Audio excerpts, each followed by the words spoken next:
Ka një moment që shumë gra e përjetojnë, por rrallë e artikulojnë me zë të lartë, çastin kur nuk e njohin më trupin e tyre.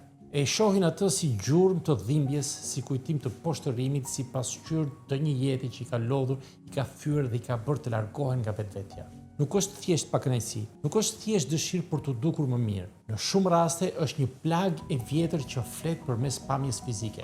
Për disa, kjo plagë nis me bullizimin, me krahasimet, me fjalë që ngulen thellë dhe mbeten në kujtesë për vite me radhë. Por të tjera, thellohet pas lindjes apo bëhet edhe më e rëndë pas një martesi që ka shflerësuar, pas një burri që ka lënduar me fjalë, me refuzim, me përbuzje ose me dhunë. Dhe një moment, dëshira për një ndërhyrje estetike nuk ndihet më si zgjidhje e thjeshtë, ndihet si një përpjekje për të dalë nga dhimbja, për të mos e parë më në pasqyrë atë gruan që ka vuajtur e për të rifituar dinjitetin, feminilitetin dhe vetveten.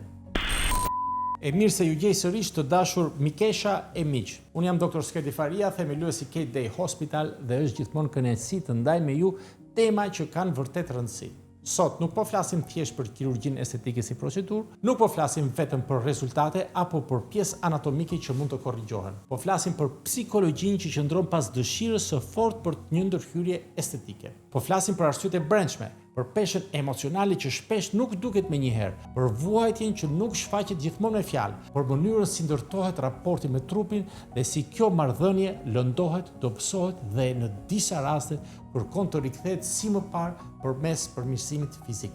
Në praktik, shumë pacientë femra nuk vinë tek kirurgu vetëm me një kërkesë teknike, nuk vinë thjesht për një hund, për një gjoks, për një bark apo për një zonë tjetër që duan ta përmirësojnë. Vinë me një histori të tërë, me një rrugëtim të gjatë të mbushur me krahasime, me pasiguri, me zgënjime, me kujtime që nuk janë hedhur pas, me komente që kanë mbetur akoma të gjalla, me turp, me ndjenja mos përkatësie, me ndjesinë se duhet të ishin ndryshe për të miratuar nga shoqëria. Pikërisht këtu qëndron thelbi i kësaj teme. Mos pëlqimi i trupit nuk është gjithmonë sipërfaqësor.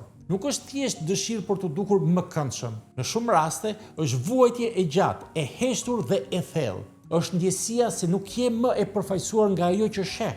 Shpesh kjo ndjesi ka rrënjë të hershme, nis në adoleshencë, në një periudhë ku identiteti është ende në formim dhe ku çdo koment për pamjen merr për masa shumë më të mëdha nga sa duken për të tjerët. Një vrejtje për peshën, një tallje për gjoksin, një shprehje për hundën, lëkurën, flokët, shpatullat, këmbët, barkun, një krahasim me një shoqe tjetër, një batute përsëritur aq shumë sa kthehet në bindje. Për disa, këto episode kalojnë pa lëngjurmë, por për disa të tjera kthënden në kujtesë dhe në zemër.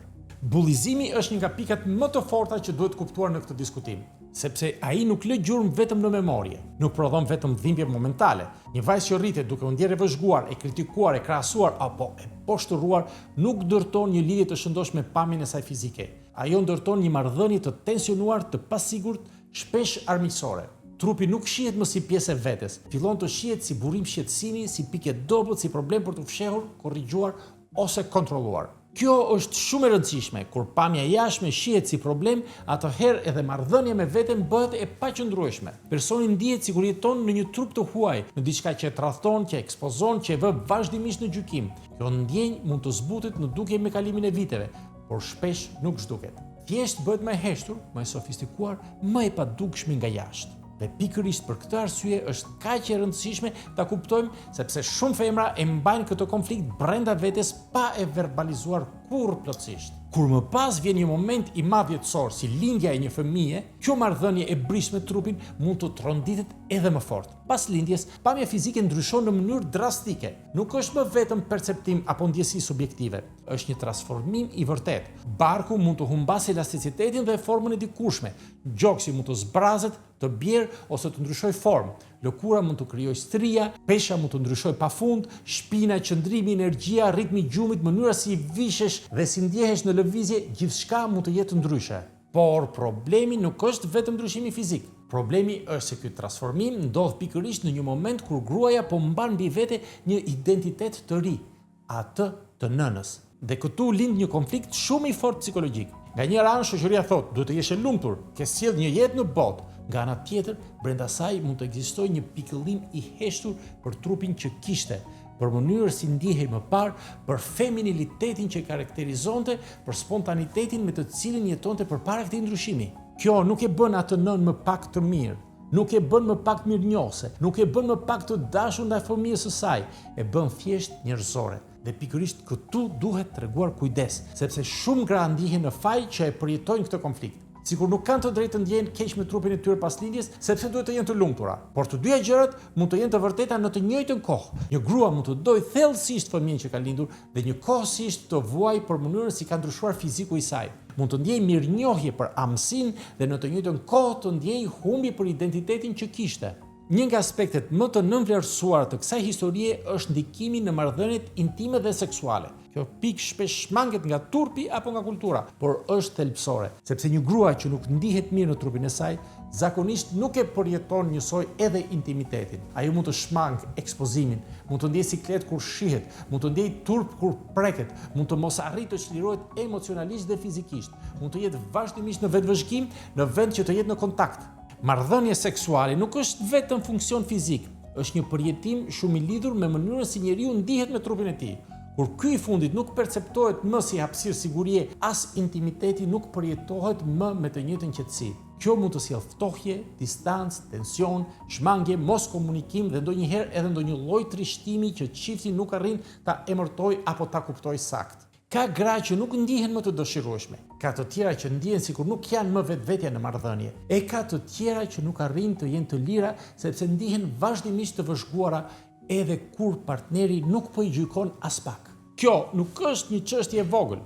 Kjo prek drejt për drejt jetën emocionale, lidhjen me partnerin, besimin në marrëdhënie dhe cilësinë e afërsisë. Dhe kur intimiteti cënohet, personi e ndjen edhe më fort nevojën për të rikthyer diçka që ka humbur. Jo vetëm formën, por ndjesinë e vetes si grua, si partner, si qenie e dëshirueshme dhe e lirë. Ka gra që nuk mbërrinte dëshira për një dëshuri estetike vetëm sepse trupi i tyre ka ndryshuar nga koha, nga linjet apo nga proceset natyrore të jetës. Ka gra që mbërrin në këtë pikë pasi kanë kaluar vite të tëra në mpeshën e një marrëdhënie që i ka konsumuar ngadalë dhe i ka lodhur shpirtërisht. Ka gra që kanë jetuar me burra që nuk i kanë prekur vetëm i fjalë të rënda, por me një klim të përhershme vlerësimi, nënçmimi dhe ftohtësie.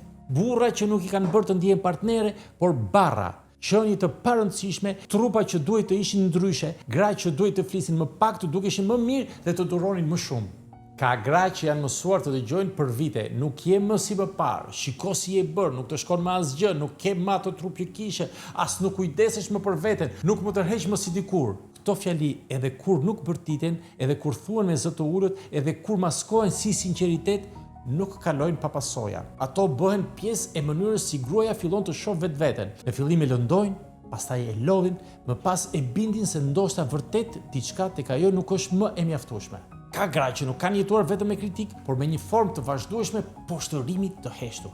Me burra që i kanë injoruar, i kanë krahasuar me gra të tjera, i kanë bërë të ndihen të zëvendësueshme, të padëshiruara, të shtërruara.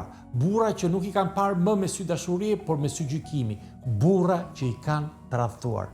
Për disa gra, kjo histori thellohet edhe më shumë pas divorcit. Sepse ai nuk është vetëm fundi një martese, është momenti kur gruaja nuk përballet vetëm me një ndarje ligjore apo emocionale, por me pyetjen e rëndë, çfarë ka mbetur nga unë pas gjithë kësaj? Kur për vite ke jetuar në një marrëdhënie që të ka zbehur, të ka bërë të ndihesh më pak e dashur, më pak e dëshiruar, më pak e vlefshme, është e natyrshme që pas ndarjes të lindë një dëshirë e fortë për t'u ringritur. Për disa gra, kjo ngritje kalon edhe përmes trupit, jo thjesht për t'u dukur ndryshe, por për të mos e parë më veten si figurë plagosur që ka dalë nga ajo histori. Ka edhe raste më të rënda kur kemi të bëjmë me abuzim të pastër psikologjik, verbal ose fizik. Gra që janë kontrolluar, friksuar, vlerësuar, mbytur në faj, manipuluar e poshtëruar. Gra që janë detyruar të humbasin kontaktin me forcën e tyre të brendshme. E në këto raste, trupi bëhet një hapësirë ku trauma lë gjurmë të thella.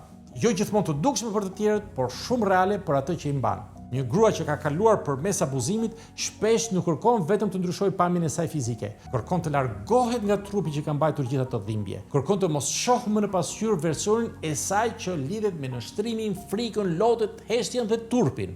Po, ekzistojnë shumë raste kur një ndërhyrje estetike mund të ndihmojë realisht një grua të ndihet më mirë me veten, të rikthejë sigurinë, të rifitojë një pjesë të vetbesimit e të ndihet e lirë. Një grua që ka kaluar vite duke u ndier e pavlerë mund të kërkojë ndryshim fizik me shpresën se më në fund do të ndihet e denjë, se do të ndihet e dëshirueshme, se do të ndihet e fortë, se do të largohet nga versioni i vetes që është përdorur nga përvoja e së kaluarës. Shumë herë pas kërkesës për të ndryshuar barkun, gjoksin, fytyrën apo diçka tjetër, nuk fshihet vetëm pakënaqësi estetike. Fshihet nevoja për të rifituar dinjitetin, për të ndjerë përsëri se je grua, për të mos u parë më si trupi që është gjykuar, lënduar, prekur me përbuzje, krahasuar, nënçmuar apo vënuar. Fshihet një klith me heshtur për të thënë, dua të dal nga kjo histori, dua të mos e shoh më në veten time gjithë ato që kam vojtur, dua të jem përsëri e imja. Në përfundim, këtu qëndron rëndësia e një qasjeje të përgjithshme mjekësore, sepse kur kërkesa kuptohet drejt, kur motivimi është i qartë, kur pritshmëritë janë realiste dhe kur ndërhyrja zgjidhet me kujdes, kirurgjia estetike mund të jetë jo vetëm një ndryshim fizik, por edhe një hap i rëndësishëm drejt rikthimit të sigurisë, feminilitetit dhe vetbesimit. Në rastet e duhura, ajo mund të lehtësojë një barr, të rikthejë një ekuilibër dhe ta ndihmojë gruan të ndihet sërish në paqe me veten, me më shumë dinjitet, qetësi, forcë dhe siguri. E nëse kjo video ju ka pëlqyer, mund ta ndani me të tjerët, ta pëlqeni, të komentoni dhe të bëni subscribe në kanalin tonë në YouTube për më shumë përmbajtje të ngjashme. Faleminderit nga zemra që na ndiqni dhe që jeni pjesë e këtij komuniteti të vyer e prestigjos.